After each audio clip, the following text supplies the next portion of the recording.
If you're rich, it doesn't matter. I'm doing this for the country. I'm doing it for the people. I don't know if you know George Washington. He ran his business simultaneously while he was president.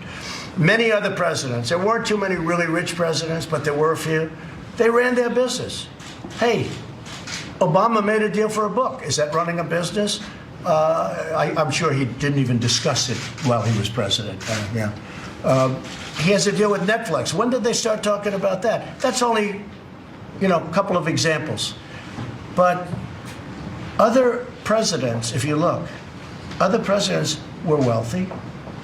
Not huge wealth. George Washington was actually considered a very, very rich man at the time. But they ran their businesses. George Washington, they say, had two desks. He had a presidential desk and a business desk. I don't think you people with this phony emoluments clause, and by the way, I would say that it's cost me anywhere from $2 to $5 billion to be president. And that's okay, between what I lose and what I could have made. I would have made a fortune. If I just ran my business, I was doing it really well. I have a great business. I have the best properties. But between what I lose, and in all fairness, some properties, Doral an example. Doral was setting records when I bought it, because I owned it for a period of time. Setting records. There was nothing like it. It was making a fortune. And then what happened? I announced I'm going to run for office, right?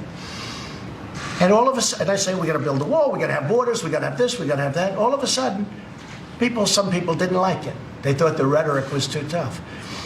And it went from doing great to doing fine. It does very nicely now. It's actually coming back, I understand, very strongly. But Doral was setting records. And I knew this would happen.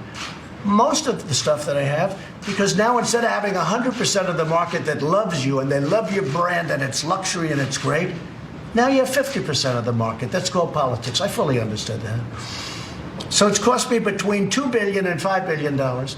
And if I had it to do again, I'd do it in an instant. Because who cares? If you can afford it, what difference does it make? If I had this to do again, because I'm making a big difference for the country. The country is stronger now than it's been in many years, maybe ever. Our military is rebuilt. Our economy is hitting records. As I said, best unemployment numbers, best employment numbers. We're strong. We're bringing our soldiers back home from the endless wars. We're doing great. So whether I lost $2 billion, $5 billion, more or less, doesn't make any difference to me. I don't care. If you're rich, it doesn't matter. I'm doing this for the country. I'm doing it for the people that show up. I haven't had an empty seat at a rally. I always say, where's the rally? It's in a certain place. Okay, just get the biggest arena. I go into these massive basketball arenas like in Dallas where the Mavericks play and fill it up and set a record. I've set a record almost every place I've been because we just need a little small stage. We don't need basketball courts, ice hockey courts. And I take less than musicians because they have bands. I don't have band. I set the world record for somebody without a guitar, okay? I don't have bands, right? So that's the story. And those people are the poll. And I've had great polls. I've had my best polls now. I think it's because people think that it's terrible what they're doing. Pelosi, Shifty Schiff, Schumer, these people are trying to destroy the country. It's a very bad thing what they're doing. The President of the United States should be allowed to run the country, not have to focus on this kind of crap, while at the same time doing a great job on Syria and Turkey and all of the other things that we're doing. North Korea, okay, maybe someday, but I'll tell you what, if somebody else became president with that same mindset that they had, you'd right now be in a big war with North Korea. You don't hear too much about it. Could happen. Could happen. I don't know. I always say, who knows? It's deals. Who knows? But in the meantime, North Korea's, I like him. He likes me. We get along. I respect him. He respects me.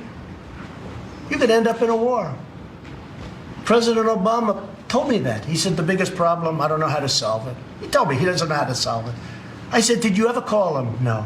Actually, he tried 11 times. But the man on the other side, the gentleman on the other side, did not take his call, okay? Lack of respect, but he takes my call. Thank you very much, everybody.